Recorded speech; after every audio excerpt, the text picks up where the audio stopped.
I saw No Time to Die, which is the latest James Bond film and the last film to star Daniel Craig as James Bond.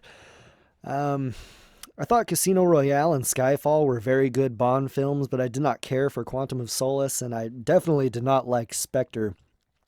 And I did not like this James Bond movie. It had a few enjoyable moments, but overall it felt really hollow, and it didn't have the emotional impact on me that I'm sure that the studio thought it would. So I'm going to talk briefly about some of the generic reasons why I didn't like this movie, and then I'm going to have a small spoiler section at the end of the review. The basic storyline is that the villain, played by, how do you pronounce his name? Rami Malek or Rami Malek, has kidnapped an annoying scientist in his research on nanobots that can be programmed to identify and attack people based on their DNA. So the robots were originally designed to make assassination easier, but the bad guy wants to mass produce them and cause mayhem, and James Bond needs to stop him. With the help of Madeline, the blonde lady from Spectre, who I guess is James Bond's one and only true love now. So the things I liked about this movie, I liked the cinematography and the music was very good, and the opening 20 minutes had a really cool action scene. But that's about it, and that's what kind of makes the movie a little bit more frustrating, is because this movie seems to be crafted by very skilled artisans, but unfortunately the pieces don't come together to make a satisfying send-off to Daniel Craig. So it's weird to look at this movie and be like, wow, that's some really cool cinematography. And wow, those are good set pieces, and that's that's a good action sequence. How come I'm not enjoying this movie? So my first issue with this movie is that it is very much a direct sequel to Spectre, which is unfortunate because I did not like Spectre, and I remember very little about that movie. This movie does not stand on its own, and if you didn't see Spectre, then you will have a lot of questions. Since I haven't seen Spectre in years, I was very confused to see James Bond and the blonde lady, I think her name is Madeline, they were deeply in love at the beginning of the movie, and they're trying to start a new life for themselves. They want us to care about Madeline's backstory and care about what happens to her in this movie, but I just had no interest in her whatsoever. Unfortunately, all of the, anytime that the movie tries to be emotional, unfortunately they put all of that emotion on the shoulders of us caring about the relationship between James Bond and Madeline, and I don't think there's a single person on the planet that has any interest in seeing their relationship expanded upon and explored so deeply. My second issue with the movie is that outside of the opening 20 minutes, the action set pieces aren't too exciting. Casino Royale and Skyfall had some pretty brutal fight scenes, but this movie just felt so tame. There is very little hand-to-hand combat, and the finale just has a lot of James Bond just walking around and killing a bunch of masked men in the dark with smoke all around, and he kills them with a single shot, and there just isn't that raw personal feel to it. I mean, Casino Royale was full of a bunch of scenes where we're introduced to a bad guy that James Bond has to track down, and then they get into this long brutal fight, and then and James Bond's about to lose, and then finally he kicks the guy off and he gets hit by a truck or something like that. But this movie is just full of a lot of masked nobodies dying with a single bullet, and sometimes it's not even a masked person. Sometimes they're just cars driving around with no one in them.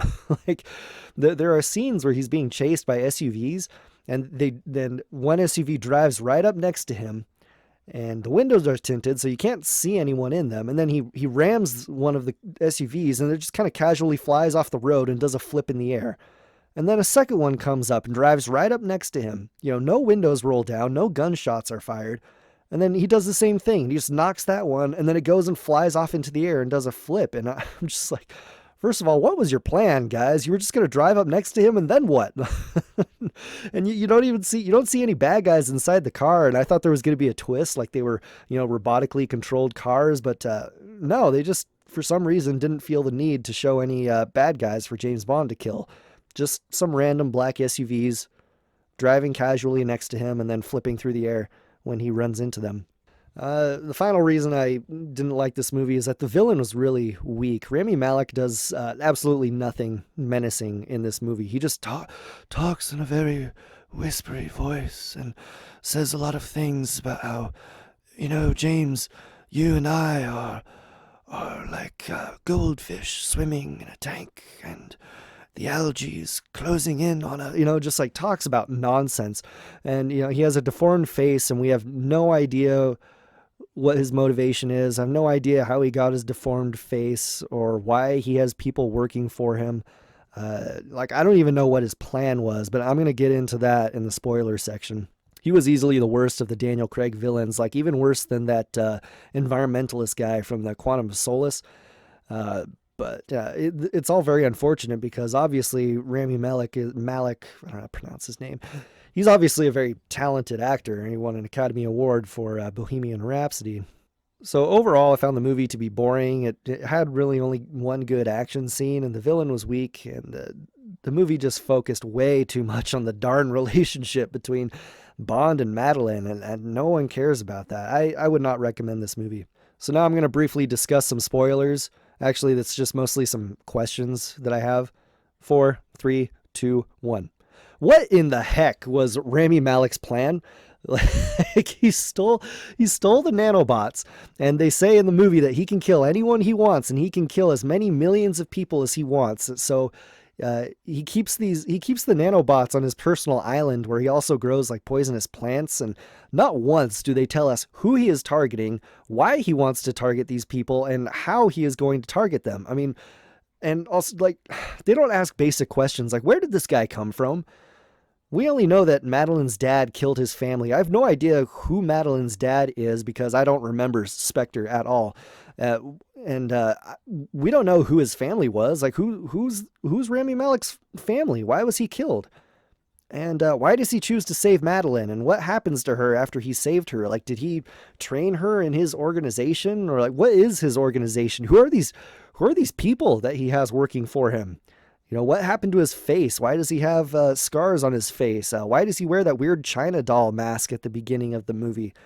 It's so weird because he appears 20 years later to convince Madeline to put some nanobots on her hands to kill Blofeld, Christoph Waltz's character, because Madeline is the only one Blofeld will speak to because she is his personal psychiatrist.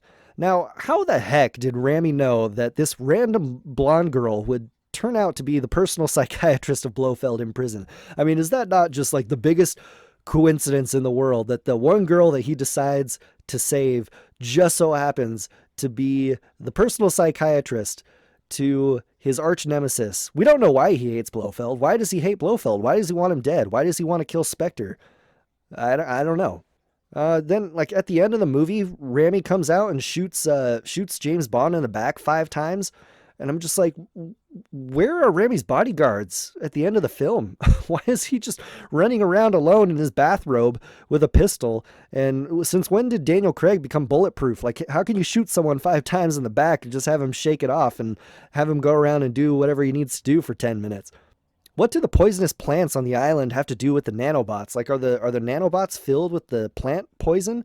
Because they show people farming some kind of toxic chemicals on this island, and I'm thinking, what are they doing? Are they growing nanobots? Are they growing poison? Are they growing both at the same time? Like they kick bad guys into this acid, this this liquid, and it burns them like acid. And I'm like, are those the nanobots eating them? Are they what is going on here?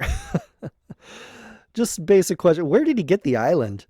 They don't bother to provide answers to any of these very basic questions. Now, if you haven't heard by now, James Bond dies at the end of the film, and that's easily the worst part of the movie, but it's not. The worst part isn't just that James Bond dies, it's because of the reason why he dies.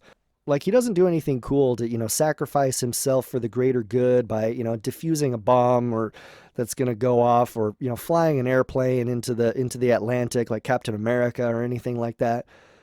The reason he dies is because he decides to stay and die on the island when it gets blown up, because Rami infected him with nanobots designed to kill Madeline and her family's DNA. Like, it targets Madeline's DNA and kills her and whatever family members she has. And apparently James Bond and Madeline have a daughter together in this movie. And so on the island, while the clock is counting down for when the missiles are going to blow it up, Bond asks Q if there is any way to get the nanobots out of him. And Q says, "No, it's permanent, Mr. Bond."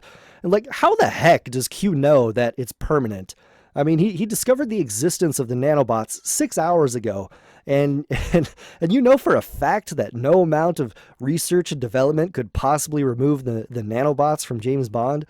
And not only that, it's not like Madeline and his daughter would die immediately if he left the island. I mean, he would have to touch them or touch someone else who touches them, and what, he can't maintain a 6 feet distance from them, while Q takes a couple of months to figure out a cure, or like he can't just exile himself a few hundred miles away for the rest of his life. So I mean, Bond decides to just get blown up because he can never touch Madeline again, and that's just pathetic in my opinion. Like my I saw this movie with my brother, and he leaned over next to me. He's like, ultimate simp move. And I'm like, yeah, yeah, it totally is. And it's frustrating because nobody cared about their relationship. And I don't know why they decided to base the entire movie around her. So those are my thoughts on the movie. Tell me why I'm wrong in the comments below, and I will catch you next time.